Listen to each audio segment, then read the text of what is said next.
Okay, I accidentally got cut off here. So the last part of chapter 19 that you need to know is about duplication. So I'll finish writing that duplication. And so remember that genetic diversity begins with mutation, and then what can happen is changes in the DNA.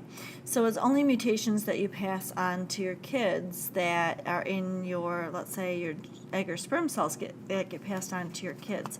But what can happen is a gene can become duplicated, and we saw this with the example of the antifreeze protein in fish, and so on. And so what can happen, remember this is with the uneven crossing over, so this was in this part of the notes, how you have unequal crossing over, and you can end up with one strand of DNA having two copies of the gene, so it's duplicated, and one strand not having any copies. And so then what happens, remember, is that if you have, this happens multiple times, you can get multiple duplications, and if a mutation occurs in one of those, you can make different proteins that may have similar characteristics in terms of what they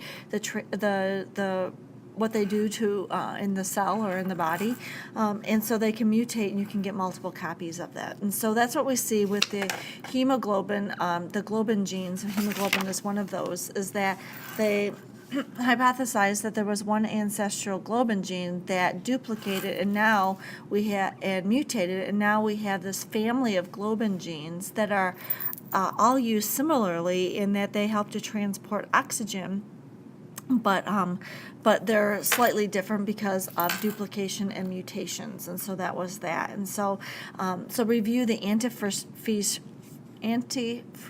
fish gene, and so that's the article here, the antifreeze gene here, and how that plays a role in the evolving of a particular gene family. All right, so that's the end of chapter 19. Okay, so that was a real short one. I meant to put that at the end of the last one, but I accidentally hit the wrong button and it stopped it. So so the next video will be over chapter 21, which is how this relates to turning on and off genes during development.